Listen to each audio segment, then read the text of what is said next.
गुड़िया बेटा, आप सो जाए, मम्मा जल्द ही वापस आ जाएगी। नहीं पापा, जब तक मम्मा नहीं आएगी मैं नहीं सोऊंगी। मम्मा मुझे बड़े प्यार से लोरी गाकर सुलाती है। गुड़िया, रानो की बेटी, जो अपने माँ के लिए तरस रही थी, उसे क्या पता उसकी माँ को चील ने उठा लिया।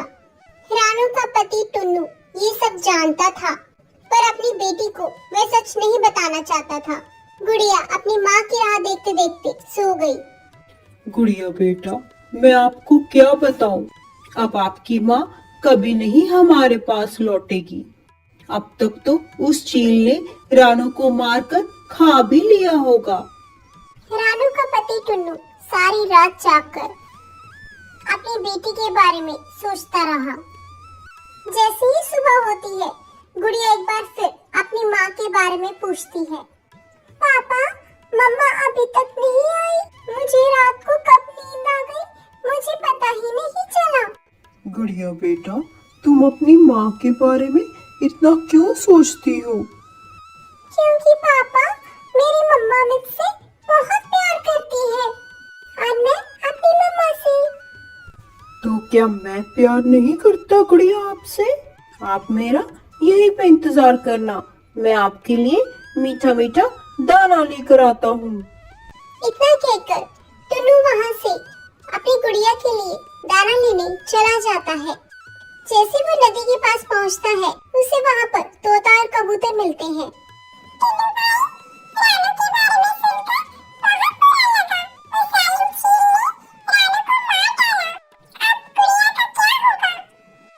यही सोचकर मैं परेशान हूँ तोते भाई। गुड़िया ने तो कल से रानो का नाम ले लेकर मेरे कान ही पका दिए।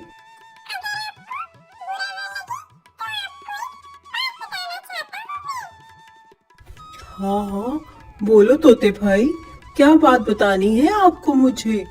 क्या आपके पास कोई रास्ता है जिससे मैं अपनी बेटी को माँ का प्यार दे पाऊँ?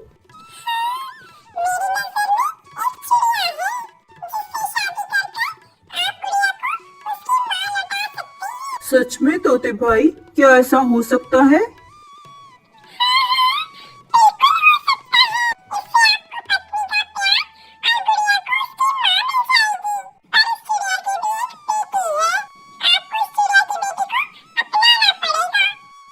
अगर वो मेरी गुड़िया के लिए एक अच्छी माँ बन सकती है, तो मैं उसकी बेटी के लिए अच्छा पापा भी बनूंगा। आप चिंता मत करें, आप जल्द ही उस चिड़िया से मुझे मिलवा दे। ठीक है टुन्नू भाई, मैं आज ही उससे बात करता हूँ। तोता जल्द ही टुन्नू की शादी उस चिड़िया से करवा देता है। शाम को जब गुड़िया अपने पापा के साथ किसी चिड़िया को देखती है, वो हैरान हो जाती है। पापा, ये कौन है? गुड़िया बेटा, ये आपकी नई मम्मा है। मुझे माफ कर दो, मैंने आपसे एक बात छुपाई है। क्या पापा, क्या छुपाया है आपने? क्या आपने मेरी मम्मा को घर से निकाल दिया? नहीं नहीं गुड़िया बेटा, आपकी माँ को दरअसल एक चील ने खा लिया, इसलिए वो कभी नहीं लौट पाएगी। इसलिए आपका ध्यान रखने के लिए मैं आपके लिए नई मम्मा लेकर आया हूँ। ये आपसे बहुत प्यार करेगी। नहीं पापा, मुझे मेरी ही मम्मा चाहिए। आप मेरी मम्मा वापस लेकर आओ। मैं इस आंटी को मम्मा नहीं मानूंगी। चुप कर बदतमीज, जब से आई हूँ बोलती जा रही है। मैं ही तुम्हारी माँ हूँ आज से। ये आप कैसी बात कर रही हैं मेरी गुड़िया से? और क्या कहूँ जी, आपने तो सिर पे चढ़ा रखा है अपनी बेटी को। आप नहीं जानते, बच्चों को कभी कभार डांटना भी पड़ता है। गुड़िया बेटा, अब आप सो जाओ, आपको जो भी चाहिए होगा आपकी नई मम्मा आपको लेकर देगी। देखो रात भी हो गई है। रात होते ही टुन्नू अपनी नई बीवी और अपनी नई बेटी के साथ आराम से सो जाता है, पर गुड़िया सारी रात जागकर अपनी माँ के बारे में सोचती रहती है। सोचते सोचते उसकी भी आंख लग जाती है और वो सो जाती है। सुबह होते ही गुड़िया अचानक से उठ जाती है। अपनी नई मम्मा और नई बहन को सोता देख वो डर जाती है। उन दोनों को देखकर गुड़िया का गला सूखने लगता है। वो बड़ी हिम्मत कर अपनी नई मम्मी को आवाज लगाती है। आंटी, आंटी, मुझे प्यास लगी है। अरे कलमुही, तुम्हें पता नहीं लग रहा मैं और मेरी बेटी सो रही है, क्यों हमारी नींद हराम करने लगी है? खुद नहीं जा सकती पानी पीने? पर आंटी, मैं तो बहुत छोटी हूँ, मुझे उड़ना भी नहीं आता। अपने पापा की परी, अब तुम इतनी भी छोटी नहीं हो कि खुद जाकर पानी न पी सको। मेरे और मेरी बेटी की नींद मत खराब करो, चली जाओ यहाँ से।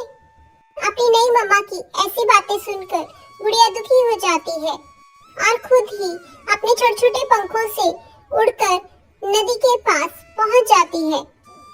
नदी से पानी पीकर वो वहीं पर एक पेड़ के नीचे बैठ जाती है और अपनी मम्मा को याद करने लगती है। मम्मा, आप कहाँ चली गई? मेरा आपके बिना बिल्कुल भी दिल नहीं लगता। पापा एक नई मम्मा ले आए जो बहुत ही गंदी है, मुझे उससे बहुत डर लगता है। मम्मा प्लीज आप वापस आ जाओ। देखो आपकी गुड़िया का दिल आपके बिना नहीं लगता। अगर आप नहीं आए तो मैं ही आपके पास चली आऊंगी, क्योंकि पापा तो अब मेरी बात मानते ही नहीं। ऐसे ही शाम हो जाती है, तभी टुन्नू घर को लौटता है और गुड़िया के बारे में पूछता है। टुन्नी जी, गुड़िया कहाँ है? क्या बताऊं टुन्नू जी, आपकी गुड़िया तो मेरी एक नहीं सुनती। मैंने उसे बहुत मना किया कि नदी पर अकेले मत जाओ, कोई चील आपको खा जाएगी, पर उसने मुझसे बदतमीजी की और मेरे बिना बात सुने ही नदी पर चली गई। देखो शाम हो गई पर अभी तक गुड़िया लौटी ही नहीं। अच्छा, आज पूछता हूँ मैं उससे, आखिर उसे क्या चाहिए अब हमसे। इतने प्यार करने वाली मम्मा मैंने उसे ले दी, अभी भी उसकी जिद खत्म ही नहीं हो पा रही। इतने में गुड़िया वापस घर को लौट आती है। देखिए जी, अब आई है आपकी बेटी लौटकर। मेरी तो ये एक नहीं सुनती। गुड़िया बेटा, आप कहाँ चले गए थे? आपकी नई मम्मा ने आपको मना किया था ना, फिर आप अकेले क्यों गए? अगर आपने आगे से ऐसा किया तो मैं आपको घर से निकाल दूंगा। अपने पापा की बात सुनकर गुड़िया निराश हो जाती है। उसके पापा एक ही दिन में कितने बदल चुके थे। अब उन्हें अपनी बेटी पर नहीं, अपनी नई पत्नी पर विश्वास था। अब उसकी जिंदगी में माँ का प्यार कभी नहीं लौट सकता। जहाँ गुड़िया अपने विचारों में खोई हुई थी, वहीं सब उसकी बिना परवाह किए सो जाते हैं और गुड़िया सारी रात जागकर अपनी माँ की यादों में खोई रहती है। हे भगवान, जैसा तुमने मेरे साथ किया वैसा किसी के साथ मत करना, किसी बच्चे से उसकी माँ मत छीनना। गुड़िया मन ही मन ये सोचने लग जाती है। दोस्तों, माँ का प्यार बहुत नसीब से मिलता है।